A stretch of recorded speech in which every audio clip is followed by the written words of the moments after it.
বেঁচে আছেন রামপুরায় নির্মাণাধীন ভবনের ছাদে ঝুলে থাকা গুলিবিদ্ধ আমির। যদিও 2 পা ভর্তি গুলির ক্ষত। মেরাদিয়ার ছোট্ট এক ঘরে শুয়ে সেরে ওঠার অপেক্ষায় জীবনের কঠিনতম সময় দেখা 18 বছরের আমির। গুলিবিদ্ধ যুবকের বেঁচে ফেরার সেই অবিশ্বাস্য গল্পটা জানবো সহকর্মী তাজনুল ইসলামের কাছ থেকে। ছবি তুলেছেন নাহিদ হোসেন। 250-টিরও বেশি ডিজাইন অপশন নিয়ে ওয়ালটন স্মার্ট ফ্রিজ, বোঝে আপনার প্রয়োজন।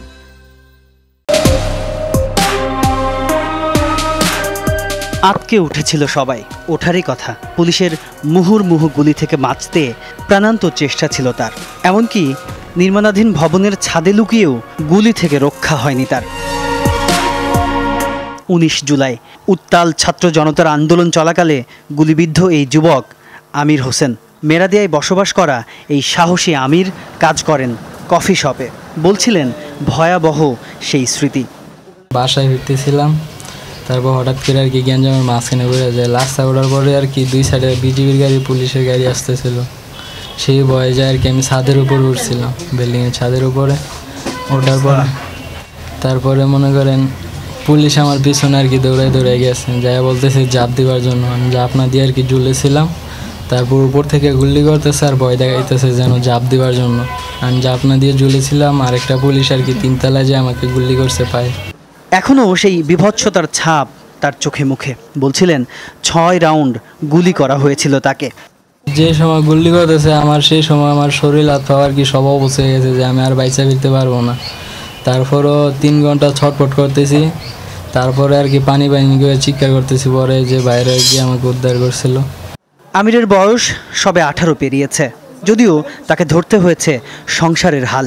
এখনও এক বুক স্বপ্ন আর আশা নিয়ে বেঁচে থাকা তার। 2 ভাই কাজ করতাম, এখান থেকে আর কিছু আমার বোনের জন্য জমাইতাম, সেই টাকা দিয়ে আর কি অনেক চিকিৎসা চলতেছে। চিকিৎসা ব্যয় মেটাতে হিমশিম খাচ্ছেন মাহারা আমির। স্বাভাবিক জীবনে ফিরতে দরকার আন্তরিক সহযোগিতা। সংসারে এখন আগে কিছু টাকা জমাইছিলাম আমার ভাইজিরে বিয়ে দেওয়ার জন্য, ওই টাকা দিয়ে চিকিৎসাও চালাইতেছি, সংসারে কিছু খরচা করতেছি। অর্থহীন খুবই খারাপ, আমি জানি। আমার জানা সত্ত্বে এত পয়সা করি নাই, এবার মা নাই।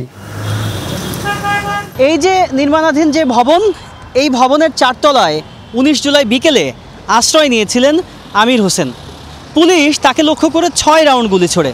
গুলিবিদ্ধ অবস্থায় আমির 3 ঘন্টা ওই ভবনে পড়েছিলেন।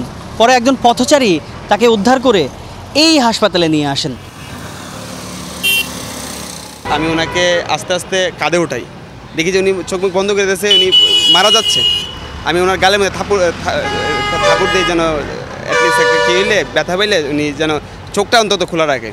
তো আমি কাঁধে উঠাইয়া আমি কোনো রকম 3 তলা থেকে 2 তলায় নামাইছি।